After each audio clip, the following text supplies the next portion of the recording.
so much money on eBay. It was like eBay paid for my college, man. Like it was like real. But Shopify will be a 100-year company. We're 20 years into it. Shopify will be around long after I'm dead. And the mission is to enable a humanity in which more people can work for themselves. Right? More people can start companies, grow companies, build companies. I think entrepreneurship is a great thing for the world.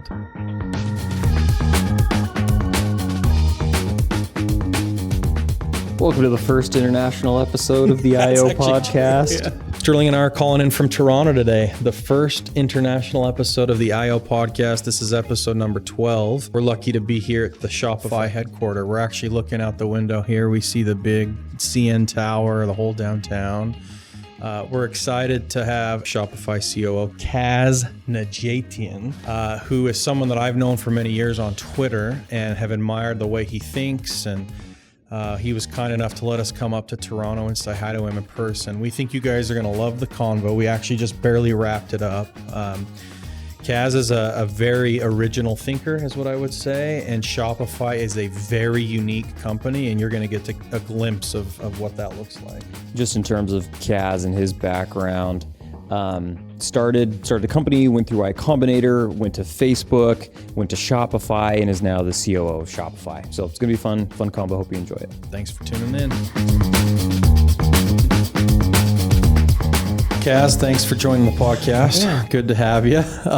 First question, actually. Mm-hmm. I want to read a tweet you sent in 2017. You said, "I'm certain I would be dead or in jail had my family not immigrated to Canada. When I have bad days, I think of this and I'm grateful for liberty." Can you tell us that story? So I grew up in Iran, skipped the capital city a little while because our house got bombed during the Iran-Iraq war. So we had to escape.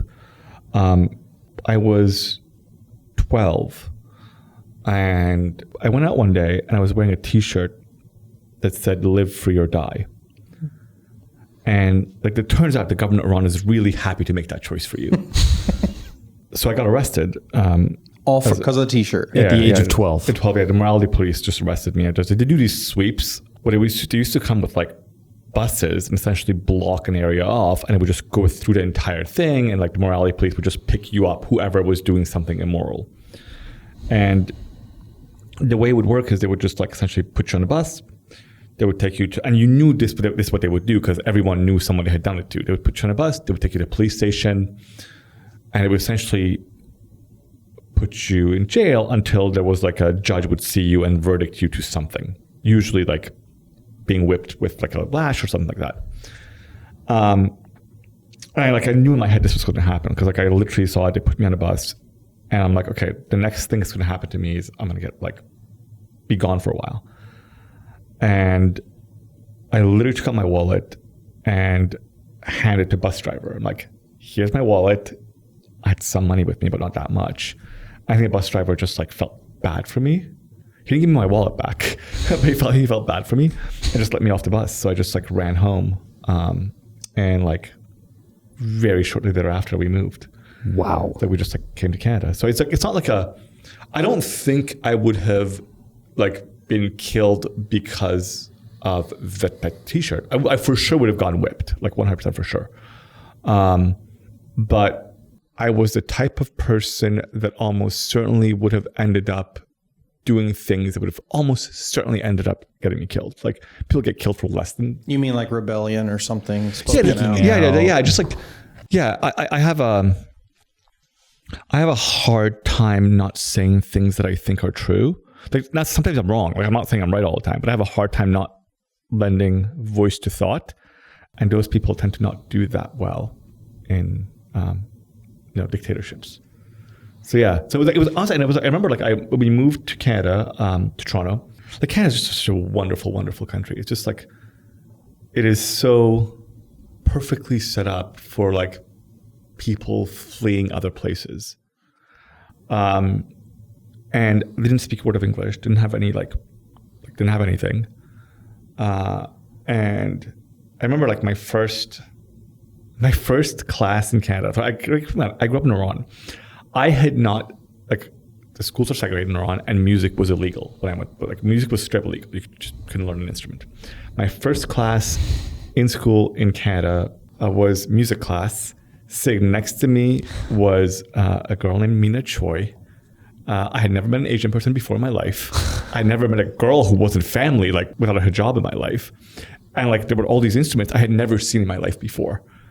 And it was such a weird experience that I just like look back at like those like first 3-4 months of being in Canada and just like, I always smile. It's just like such a wonderful thing to have happened. Was it just a wild shock? Was it a crazy adaptation, or did it feel just normal from the get go? Like, no, I mean, I grew up like literally like everyone else grew up like chanting "Death to America, Death to Israel." Like I just I was taught if I touched like a Jew, I would have to go wash my hands. Like I like literally believed all this shit. Yeah. And we moved to a very Jewish part of Toronto. And all my friends growing up were Jewish. And like it took like a while where like to get deprogrammed from that, right? Like I like the most obvious example of it was you learn all these things about the West being full of heathens. And I moved to Canada and I didn't speak English, keep in mind. And I remember there were all these places that said bar and grill, like all these pubs that bar and grill. And I literally thought they were bar and girl. I thought they were all whorehouses. I'm like, oh, this is what the mullahs were saying. Yeah, this is actually legit true. Yeah. And that was like a real thing. And like the transition was incredibly hard on my parents. It was weird for me until I learned how to speak English. Yeah. Because it was just lonely. But, better than the alternative. So as somebody who went through that, when you see things like what's happening on college campuses, university campuses today, what does that make you think? Because you've actually lived things that most of us haven't. Right? I think part of the problem with college campuses, and invariably when you dig into it, is like, you cannot be that outraged if you're wearing a Rolex. Like you just can't. Like you just cannot be like that outraged by any whatever you're upset about. If you're wearing an $800 backpack, that's just not like. And this is the thing that happens. You invariably look at university campuses, and it is almost certainly a case of overfed, overeducated, excess elite. Who just like. Normal people don't have time for this, right? Yeah, that's Normal right. people are They're too busy with real problems. Yeah. That's right. So you mentioned you grew up loving computers. Maybe share how you end up in working in tech. That's probably not a common path. And what happened to get you into tech? So my dad got me a Commodore 64 when I was 6. It was my first computer, and I became just obsessed. And like I spent an obscene amount of time on that machine, and like those were like very, very weak machines, but like the amount of time I spent on them is just insane. And then we got an Amiga, and I just became obsessed with these things. I spent, when we moved to Canada when I was 12, I got lucky. I went to a school here where the CEO and the founder of the telephone company sent their kids there. It was a public school, but it was the first school to have a really good LAN connection. And this is in 1995. Wow. It's 1995? Yeah, 95. So a computer lab. And I spent so much time in that computer lab. And like, luckily, like I actually feel a little odd about kids these days, because when I grew up, the internet was different. It honestly was. It was mostly like message boards, and like laws didn't really apply on the internet. So you could like be like, do a bunch of stupid shit and not like have it follow you the rest of your life. And you were like almost fully anonymous. For me, it was the AIM message boards, you know, and eBay. I remember eBay was the first website I fell in love with. I made so much money on eBay. It was like eBay paid for my college, man. Like it was like real. Like it was like, it was an interesting like, and when you're like, look, when you're a nerdy kid, it was a relief from the rest of it, right? Yep. And like you could find people that were like you. Yep. And it was different. It's not. I really do worry that some of that's going away, because the internet of today is so much about consumption rather than production. Yeah.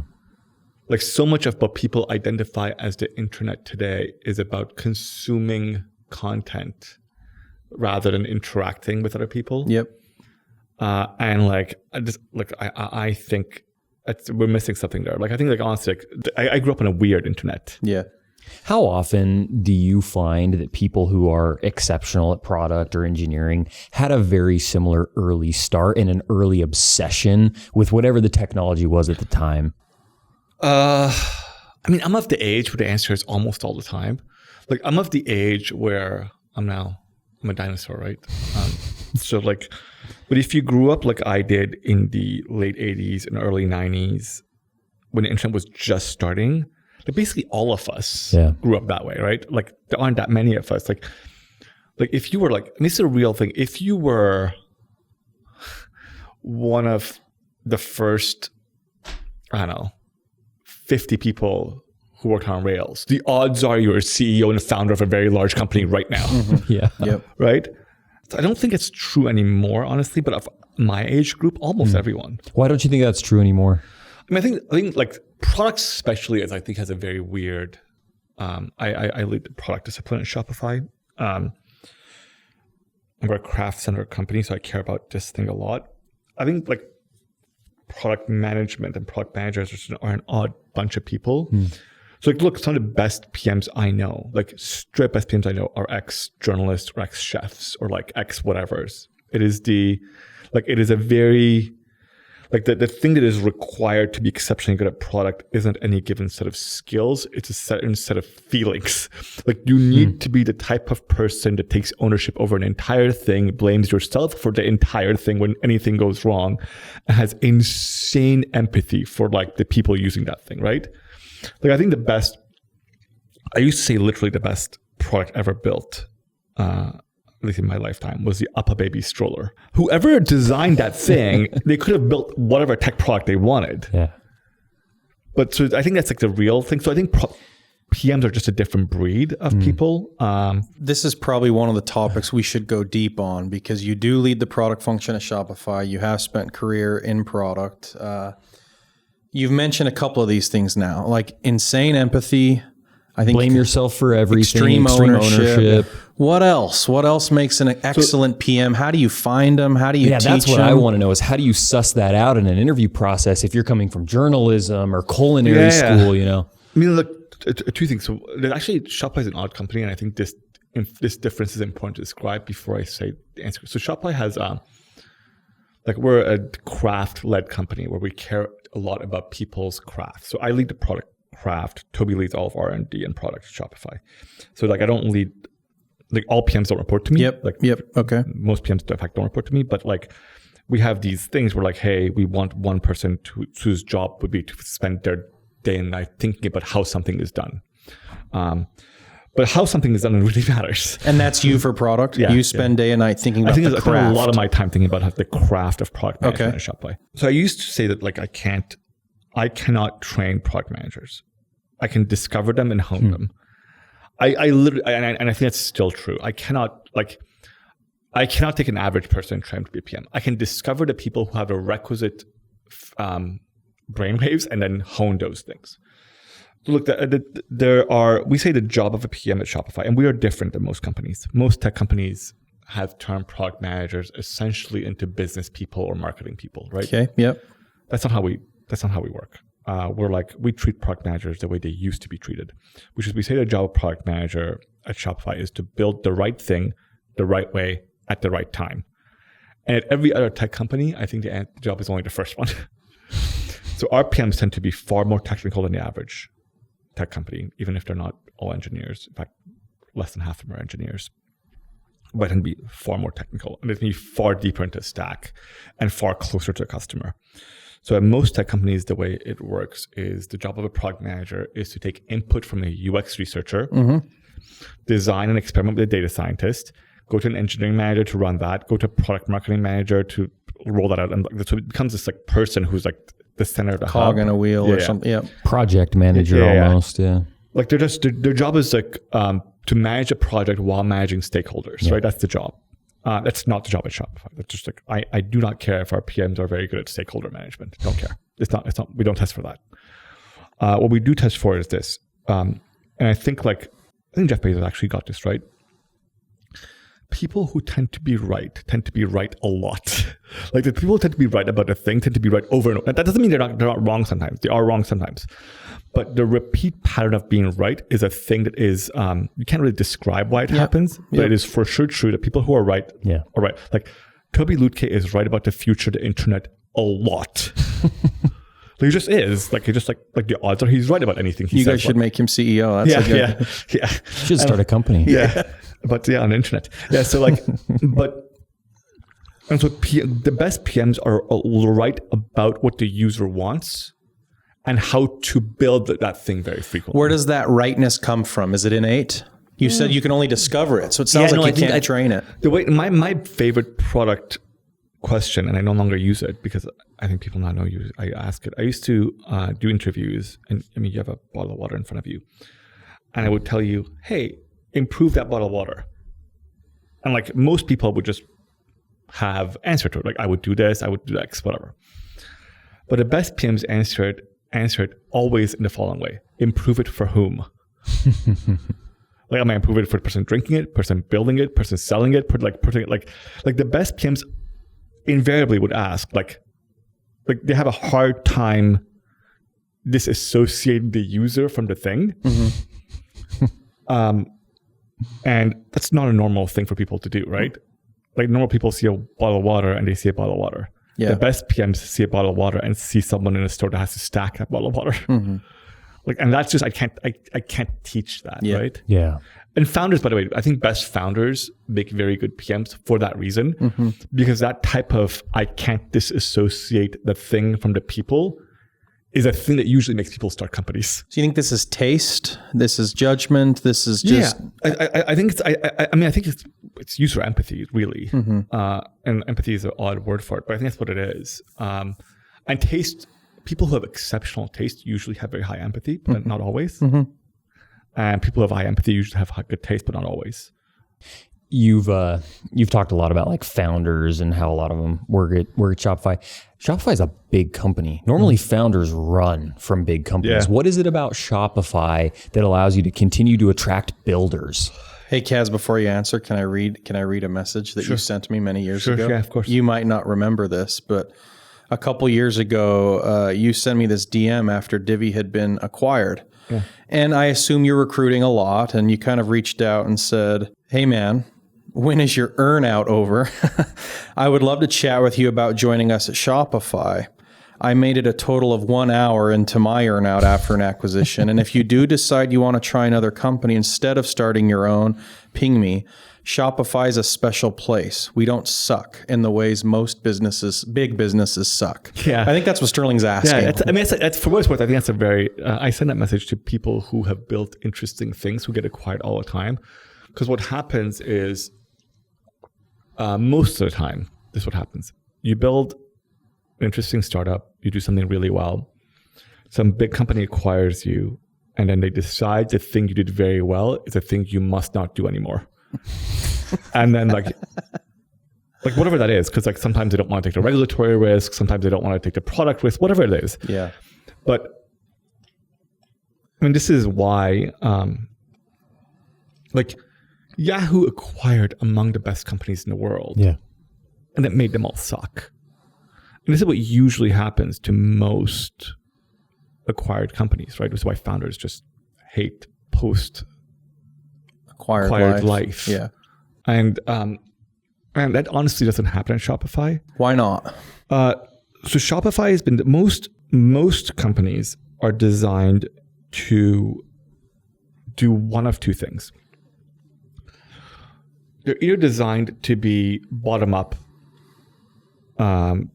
matrices where like the decision-making happens essentially in middle management.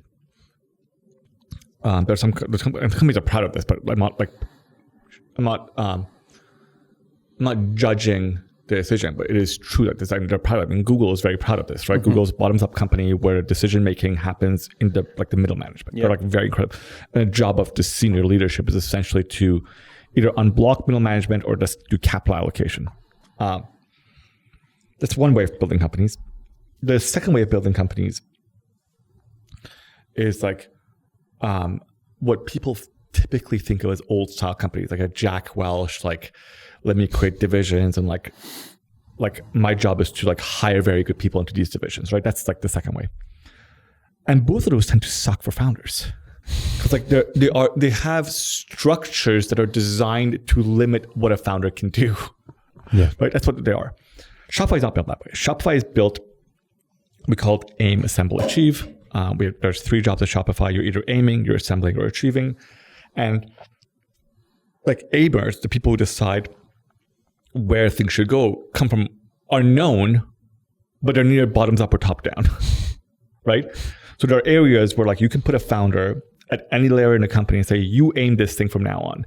And it will feel very much like they're still working at a startup, just with a lot more resources. And the real truth of it is this. I'm Shopify's COO, and I publish a blueprint internally to a company saying, this is who I am, this is how I work. And I am very sure this is true. I am the COO that hates process more than any other CEO of any other public company. Like I just hate processes. So we have very few of them. We have very few processes, which means founders can just kind of like do things. Now, the downside of not having that many processes is that shit can go wrong sometimes. Yeah. Like lots of things that you think should exist just don't exist. Like that was actually a thing I was most surprised by when I came to Shopify. I'm like, it's a big company and most of what should exist in the company just doesn't exist here. Like most of the cement hasn't been poured. What's examples of that? Of other big companies have this sort of process. Shopify does not. Shopify didn't have a process for hiring people when I got here. Like it was just like, there was like a million different processes for hiring. Like you want to hire someone, go find someone good and hire them. Like it was like, now we've gotten better at that over time because I think that's one of those things we actually should get good at.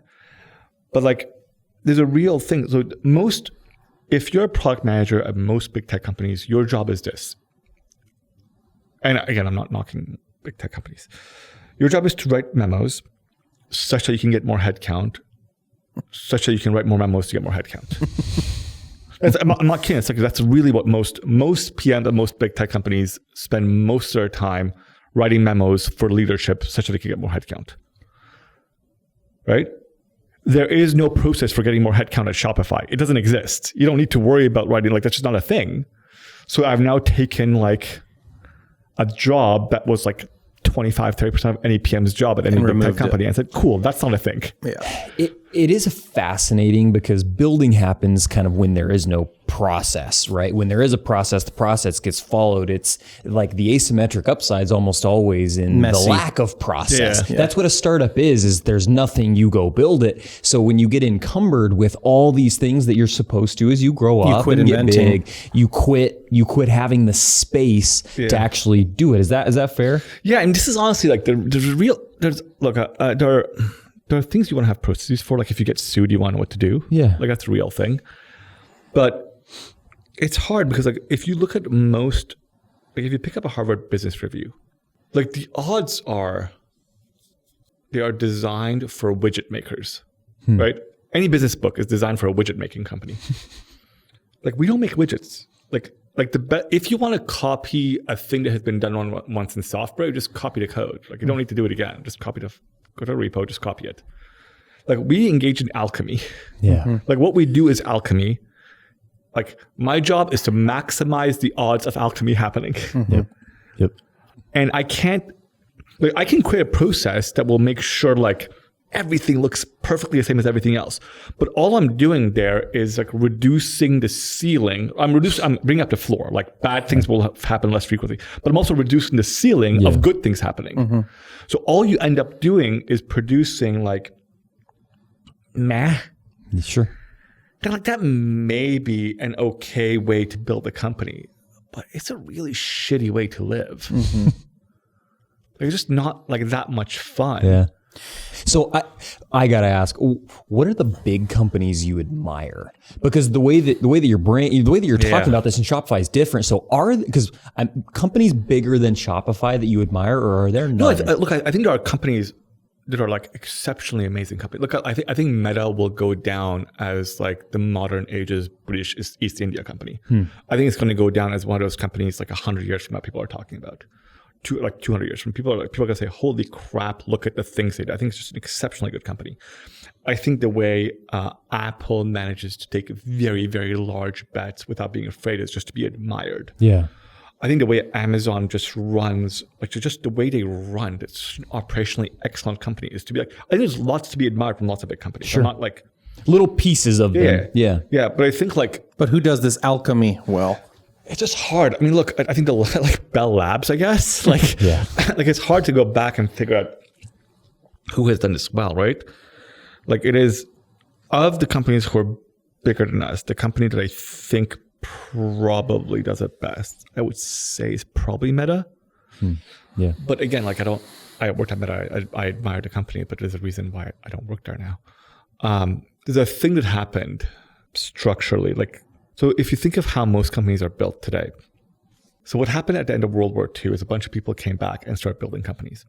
So every modern company more or less looks like how the US Army looked at the beginning of World War II. Mm-hmm. Not at the end, not the army that won the war, but the army that was getting its ass kicked.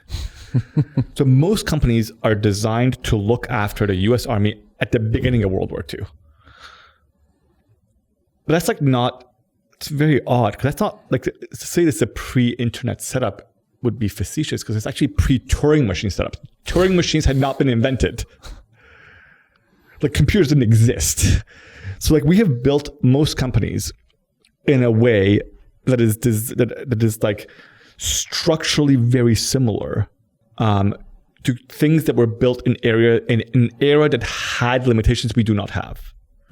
This is what happens with deep management chains, right? Because turns out if you don't have computers, it's incredibly difficult to manage more than 6 people. It's just difficult. It's just your capacity to manage what they work on. But if you have software, I think you can manage 20, 30 people. So you like a Jensen, NVIDIA? Yeah, I think 50 direct reports. Yeah, I don't have that many direct reports these days. I have 12. But I think I could have 20 and it would be fine.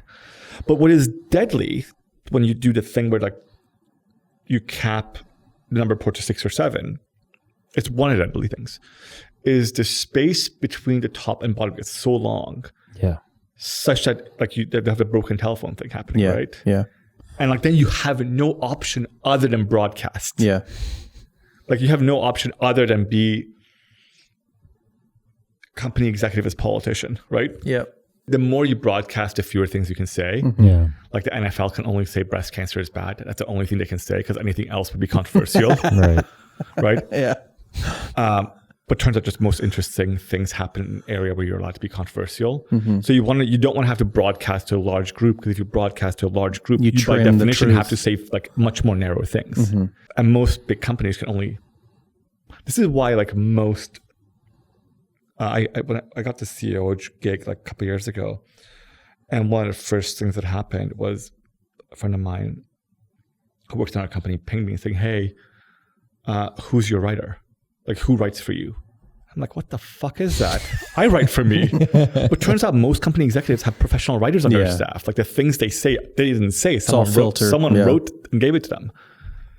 And dude, that feels like a really bad way to spend your life. Also, you have to imagine that's sort of the beginning of decline, is when you can't speak and go out to the fringes. You've stopped discovering the next frontier. You're kind of starting your decline, right? Yeah, I mean, speaking, the thing is, speaking and thinking are not different things. Right. It's a real thing. You need to be able to speak your thoughts such that other people can say, "Oh, that's a terrible idea." Yeah. So you can just have, people are people assume these two things are, well, you can think whatever you want. You don't have to say it. That's not true. Yeah. It's objectively not true. If you can't say what you are thinking, you cannot think whatever you want, because your thoughts will not improve. They will atrophy.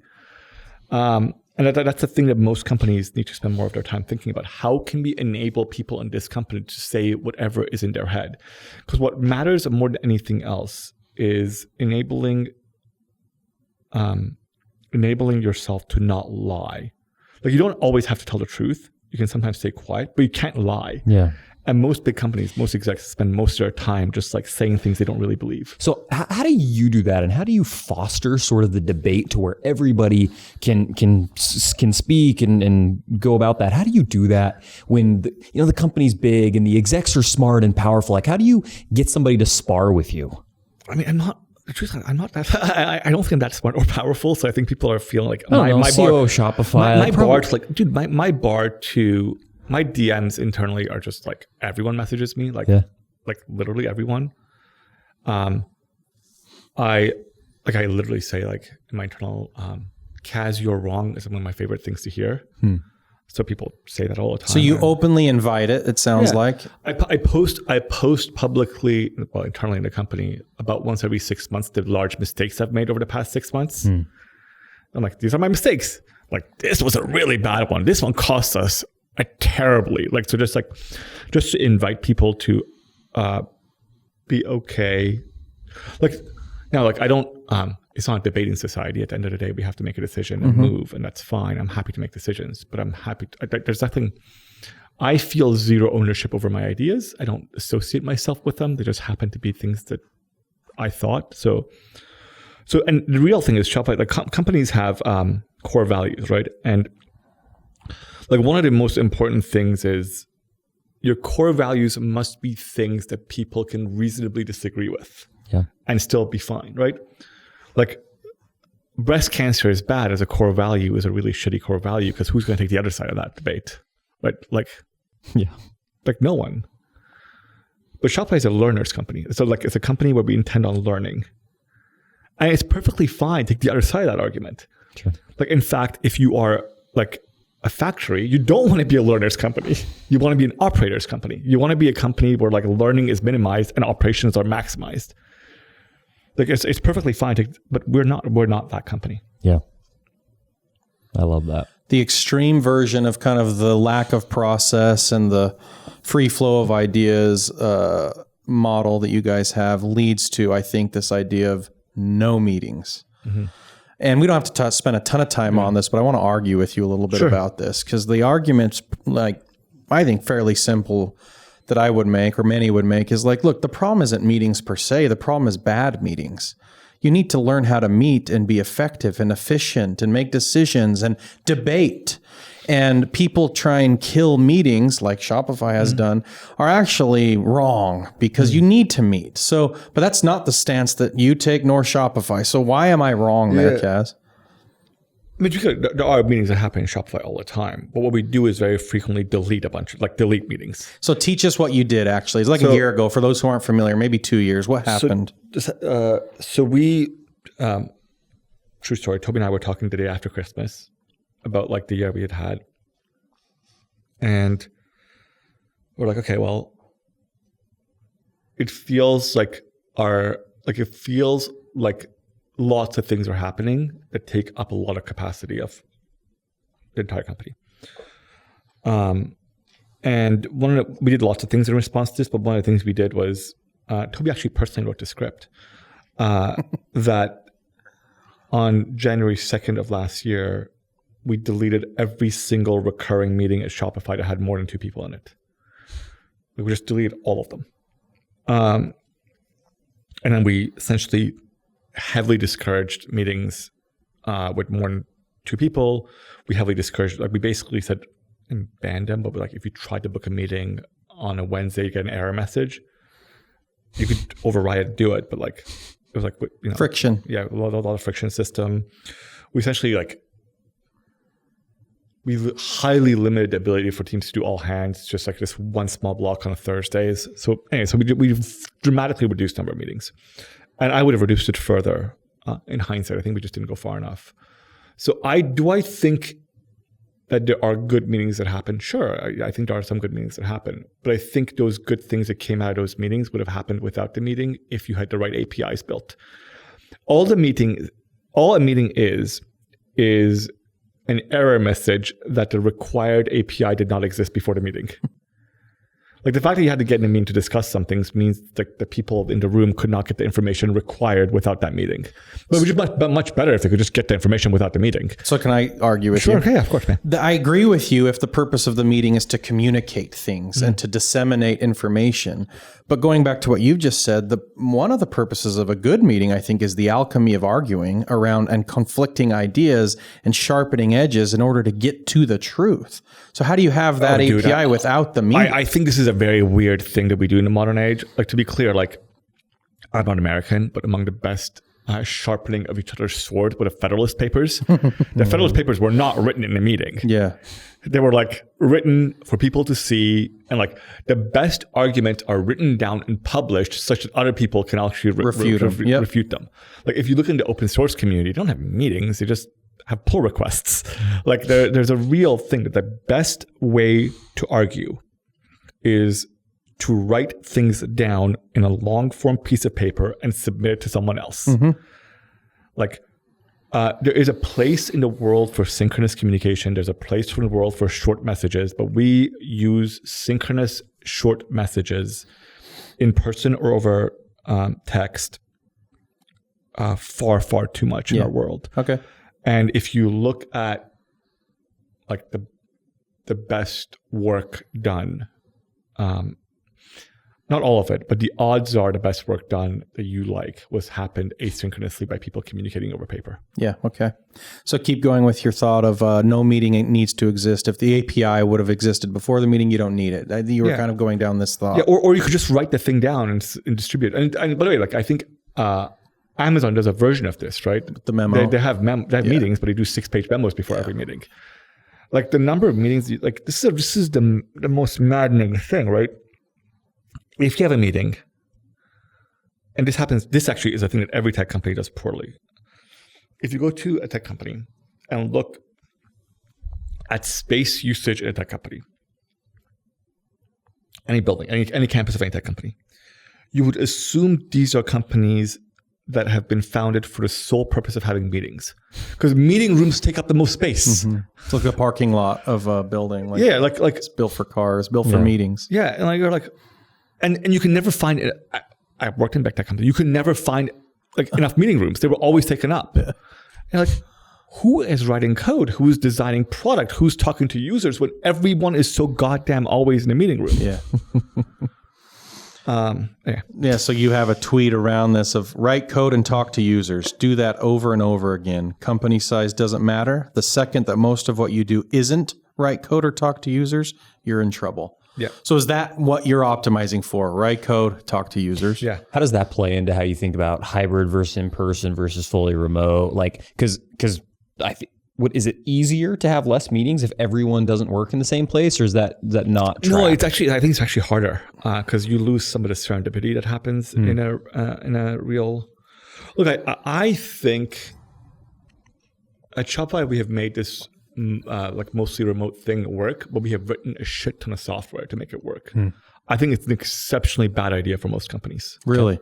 Yeah, I think most companies do remote and forget that like what happens to your culture and what happens to your like workflow. Like I worked at Shopify, but again, we have an engineering team on this problem to solve Shopify's like remote thing. So it's like we're a big company. I think for startups it'd be very hard because you miss the serendipity. Yeah. Now we have found a way to manufacture that in software. Yeah. So no, I think it's actually harder for remote companies. Okay. What's some of the software you've built? We have an internal. We have a team that builds like our own internal operating system. So like Shopify is very. Shopify is a bad customer for most software companies because we just built so much of what we built from scratch. But we have an internal project management software we built ourselves. We have an internal. You don't use Jira or Linear. No, we built everything from scratch. And why is that? Because traditional wisdom is like you should be out there doing. Yeah, I mean, I think it just depends on the time frame you're thinking about. Okay. Like, I think Jira is a great piece of software if the time frame you're thinking about is like 5 years, right? Over a 5-year period of time, Jira probably does like enables you to do lots of things and does not change the way you do those things enough for it to matter. Okay. But like, we believe that like the software you use, the tools you use define who you are. Like first we build the tools, then they build us. And if you want to be able to build a 100-year company, every one of those decisions matters. Like every single one of those decisions matters. And we would not outsource like any of it. Like we have our own version, internal task management, internal stakeholder management, internal wiki, internal like everything we built from scratch. Like we almost don't use any HR tools. We built almost all of them from scratch ourselves. We built our own internal payroll system. Well, not payroll, compensation system. We have like a large part of Shopify's engineering team is building Shopify the company rather than Shopify the product. Yeah. And we're like we're very, very different. And I can't think of another company that has gone as far as we have down this road. You hinted at this, but is that because your starting premise is you're building for 100 years? Like, what's the vision of Shopify? No, the goal is Shopify will be a 100-year company. We're 20 years into it. Shopify will be around long after I'm dead. And the mission is to enable a humanity in which more people can work for themselves. Right? More people can start companies, grow companies, build companies. We think entrepreneurship is a great thing for the world. And we are dogmatic about it. So it's not like we will not be done with this by the time I'm dead. One of the interesting things is you learn about Shopify and you get in the venture community, like, why did so many people miss it? It was, there was a TAM concern and it was a chicken and an egg. Like the TAM didn't exist because Shopify didn't exist. Shopify built it. The TAM, it's massive. What are some areas where you feel like that is, like you're talking about 100-year company, you're gonna have to find more of those? What are some of those things that you're thinking about today that don't exist but are just going to be very obvious in the future? I don't think we will have to find more of those. I think this is actually a perpetual problem. I think this is a real thing that happens where people look. I actually think this happens everywhere. To be clear, I think time analysis is mostly useless. I think Excel may be among, it's the Lotus 1, 2, 3 before Excel, but I think spreadsheets are among the worst things humanity's ever built because they many lies have been told through Excel. They create certainty where none exists, right? Like, let me build this model. Like, there's a fatal conceit there, right? That like you are able to model a thing that cannot be modeled. So I think people underestimate the size of internet and people underestimate the size of retail market. Today. I think it's actually I think I underestimate the size of internet and I underestimate the size of retail. And Shopify exists at the intersection of those things. So people really underestimate the size of Shopify and potential Shopify. I think we're I think we are, if it's a baseball game, I think we have kind of left the hotel to go to the stadium. Like it's not the first inning. Like we haven't even warmed up yet. Yeah. So no, I don't think we'll have to find any more of these things. And this is, by the way, one of the things that makes Shopify special is that most companies get to a certain size where they become really jealous of their adjacencies. Like, ooh, only if I could do X. I'm not jealous of our adjacencies. I want lots of people to build lots of big companies adjacent to us, and that'll be wonderful. I like what we do. The thing we do is a thing we will do, and I really, really like it. And I think the TAM is like unconstrained. That's fascinating. Especially the getting jealous of your adjacencies is fascinating. Yeah. Kaz, I got a couple maybe more personal questions on how you choose to live as a professional. One of your tweets, this is many years old too. I wrote a book called Get Married. Yeah. I tell people to get married to be more happy and successful.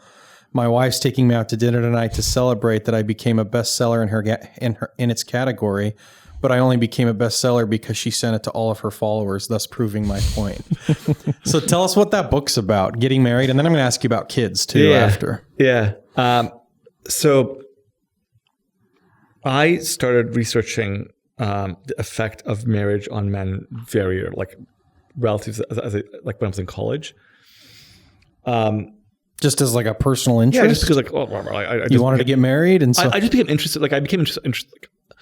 I become interested in weird things and go very, very deep in them. And this was one of the things I became interested in, but very deep in them. And the effect of marriage on men is undeniable. There are double-blind studies on this, and there are like academic research on this. There are certain types of cancer where being married is as effective at therapy as chemotherapy. Like, if you want to avoid going bankrupt in your life, you have to do 3 things in this order: graduate from high school, get a job, get married. Do those things as soon as possible, and your odds of going bankrupt in North America are basically zero. Yep. Basically zero. Like very few people become impoverished once they do those 3 things. Men live longer, live happier, become wealthier. Like by every measure you can think of, marriage is a health benefit and a wealth benefit and a happiness benefit for men. But there are no measures I can think of that is worse. Now, there are other bad marriages that lead to bad outcomes. Yes, that's true. But like overwhelmingly there are very few things you can do as a young man that are more beneficial to your ability to generate wealth than get married. Like very few things. Like going to an Ivy League school is not as good. Going to like getting a job at McKinsey isn't as good. Just get married. So it became the thing where like I went to Y Combinator, and I'm in a chat group with a bunch of my YC founders, and I realized like none of them were married, and they're all like, some of them are younger than me, but some of them are my age, and I'm like, this is just like terrible for the world. So I mostly wrote it because I wanted to send it to this chat group, and then like I started writing it and just couldn't really stop. So you just kept going. Yeah. It did well. So then you extend that, and this next one is, having kids has been very beneficial to my career. I'm now insanely good at time management. I get more out of every minute than I used to, and it makes me far more ambitious. I can't settle for mediocre kids. So overall, my bar has gone up. Yeah. Say a little more about that. Yeah. I think there's so I am less well versed on the academic research on having kids than I am on marriage. But really, in my case, we had my son Jasper in 2019. And I've always been a person who has worked lots of hours. I have found that the number of hours I worked hasn't changed, but the efficiency of those hours has gone way up. Holy crap, am I more efficient than I was before Jasper? It's because your opportunity cost is higher. Yeah, I wake up, like what has happened essentially is I wake up earlier. I hang out with Jasper and my other 3 kids in the morning. Now I get to work earlier. I spend time with the kids afternoon and get back to work. I just do things that are not kids, not work less. Yeah. So I'm, out, late drinking less. And turns out that those things are just generally bad for your health. Like there's a real thing about the good life that matters. And I have found, and I think Paul Graham has an essay on this too, that it is amazing what kids do to time management. It's just it is just nutty. Like I think one of the things that happens is most people spend most of their 20s, which are incredibly productive years, being really terrible at time management. And kids just snap you right. It's just amazing. It's like a miracle cure for time management. And the second thing it has done is it has made me far more ambitious because it has made me worry less about the short term. I think Peter Thiel in his book says people say live like you'll die tomorrow, and that's really bad advice. Like live like you'll never die, and that's just generally good advice. And kids make you significantly lengthen your horizon. Yeah. So you take fewer shortcuts and do the right things more frequently. And that just leads to just such amazing I've been thinking a bunch about this too. The maybe conventional wisdom is, if your kids are successful, you've done a good job. But I think if you extend that, you actually want their kids and their kids to be successful. So you've trained good future parents and grandparents. And the more you extend that, the more ambitious I think it gets, which is part of your point, I think. Makes sense. Fascinating. So we've got a couple that we wrap up with. First one is, and you have a lot of history with investors. So the first question is, Who's an investor that you admire, like truly admire? Oh, this is, I am not a good investor. Like I would not follow my advice. I would not follow my Kaz's investing advice. My wife insists that we do a family balance sheet. My wife insists that we put my angel investments under charity. Smart woman. Because their returns have been as good as our returns to charity. But I'm now reading this book. I think it's called Outsiders. Yeah. Yep. The Warren Buffett one that he made famous by recommending it. All these capital allocators. Yeah, right? exactly. Yeah. And I actually think Warren Buffett says Tom Murphy is the best CEO in history. I think that's what he says. But he wasn't like an operating CEO. He wasn't like, but he was like a capital allocator. He was an allocator. He was an investor. Yeah. He was a real investor. He just happened to run a company.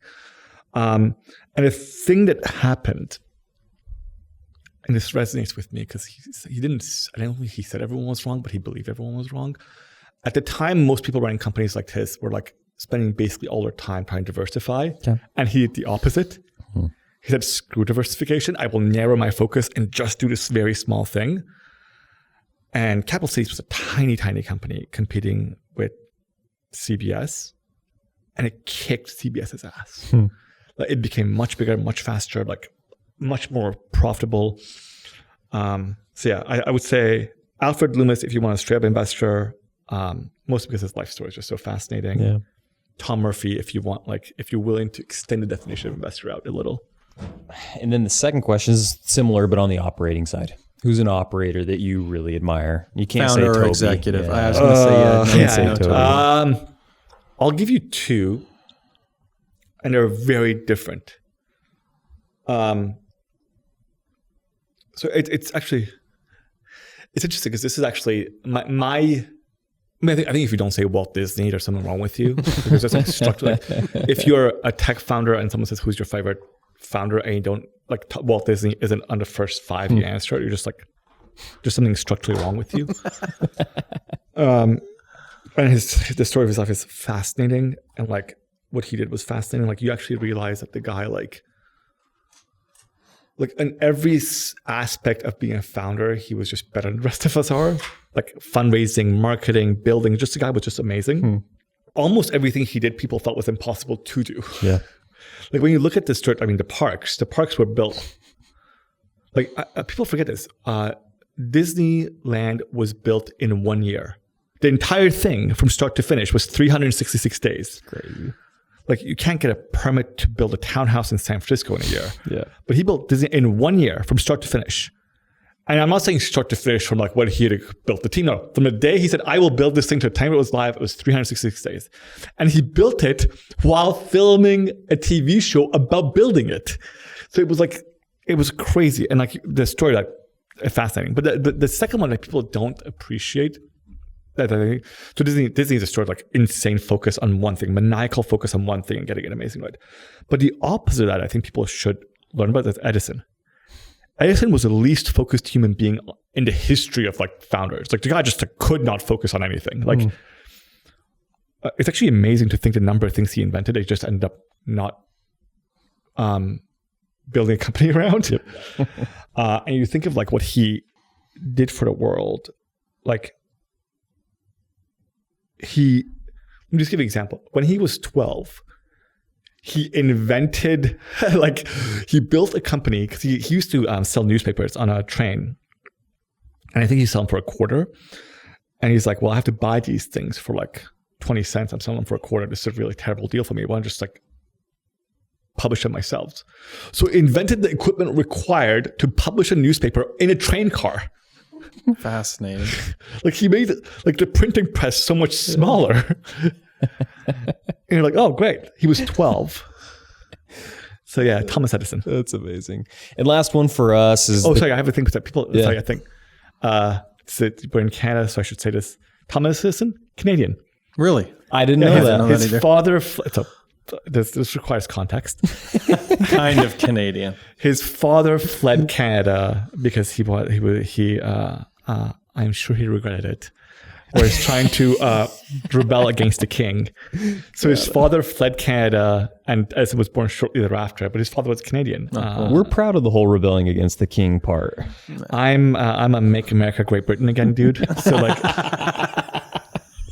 so last question for us, Kaz, is we call it the golden spur. Yeah. It's like, what motivates you? What makes you the way that you are? My wife and I actually had to talk about this. We're like, hey, what are we optimizing our life for? Like, what are we optimizing our life for?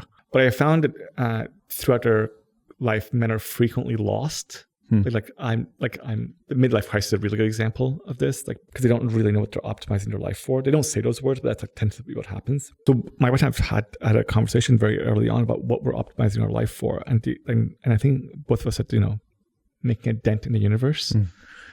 Like, it's like the thing we optimize our life for more than anything else. And this is why I work where I do, because I think it allows me to create the biggest dent in the universe. My wife's a founder too. She has a company, but like she does the same thing. And it has made, you can actually measure that. And it ends up to being, having you lead a much more content life. Yeah, it's the true answer. I'm not sure if it's a good answer. Yeah, that's a great answer. Kaz, has been awesome, man. Thank you for taking an hour with us and pleasure, man. Answering basically any question we have. Just to end this thing in the dent in the universe, we were getting an Uber in Toronto up here, and we were talking, and he had fled and come to Canada, and then he was talking about his son. He's got a son, and we said, well, what does your son do? He's like, well, I don't really know what he does, but he works in front of a computer all day for this company called Shopify. Oh, that's awesome. And the pride he had, it was very cool to see. The thing about company building is, and Shopify in particular, is mini dents, because there's entrepreneurs out there selling things for the very first time. There's people who are from a very terrible situation in Ethiopia who are software engineers.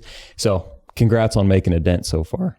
Thanks, man. It's a special place. It's a special place to work if you are a square peg in a round hole world.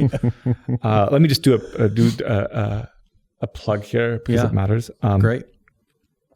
If you're listening to this and you've gone this late into this podcast, the odds are that you are a weird person, that you find the world you are in uncomfortable. My recommendation to you is start a company, or if you're one of us, if you want to dedicate your life to increasing the pie for people who want to start companies,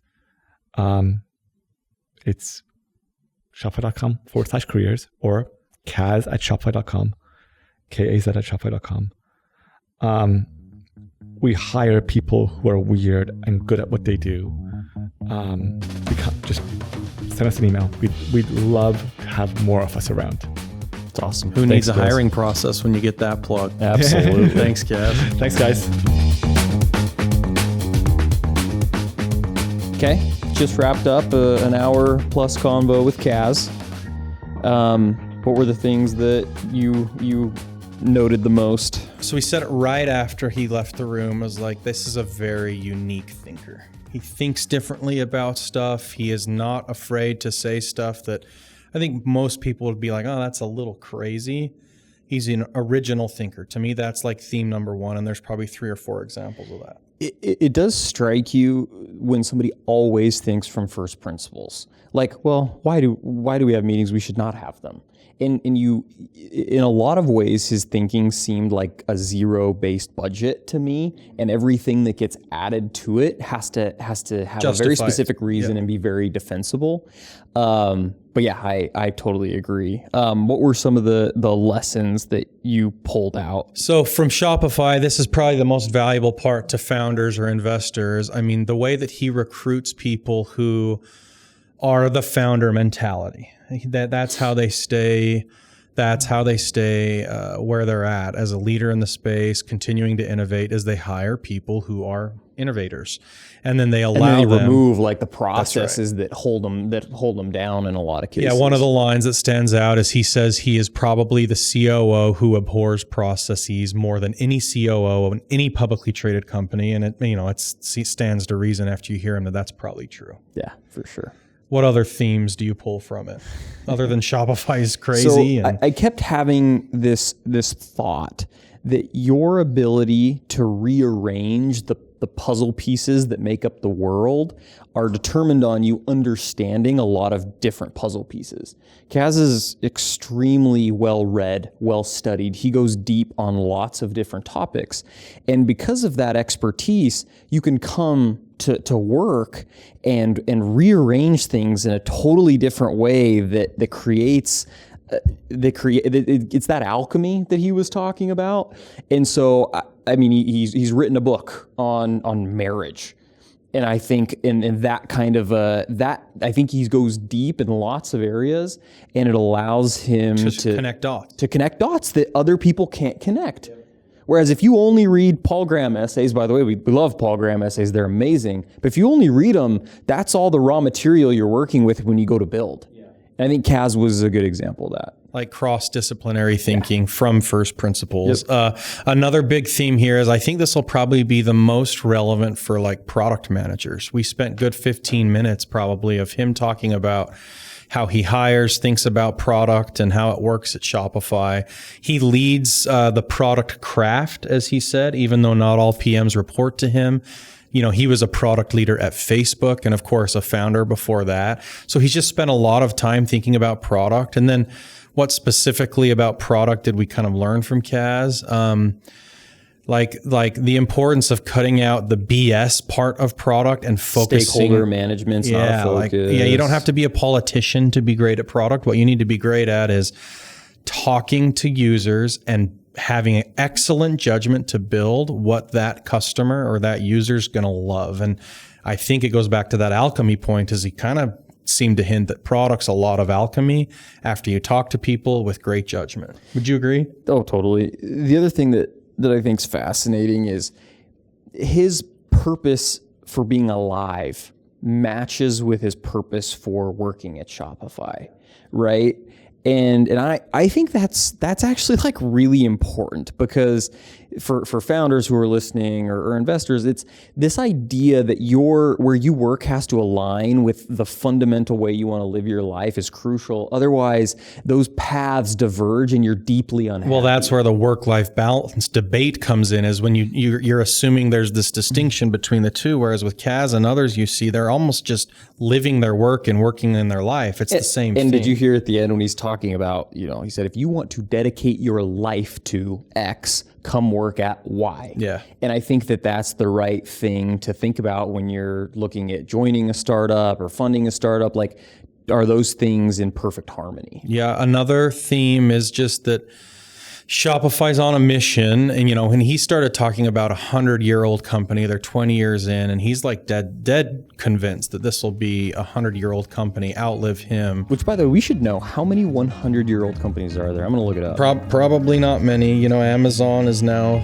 coming up on 30 years. These guys are 20 years. It's probably a very short list, but you got to think Shopify is going to be able to do it. And it's that type of culture that will allow a company to live that long, which is you're constantly seeking alchemy so that you can extend your time horizon. He also went on this riff on like time value of money and interest rates. And if you actually think the future, you think farther out in the future, and discount that back to today at a 0% interest rate, it was a fascinating convo, because he's basically saying, learn how to live future and now as though it's not that far off, but that that you don't have to make these investments now that are super different later. You can live in both almost. Yeah. The answer, by the way, is there's around 1,000 companies that have lasted 100 years. That's way more than I would have guessed. So it's less than 0.5%, right? It is rare air. Any others that we haven't hit on? It was some of the most fun, intellectual thinking that I think we've had somebody share. So it was a blast. Thanks for listening in.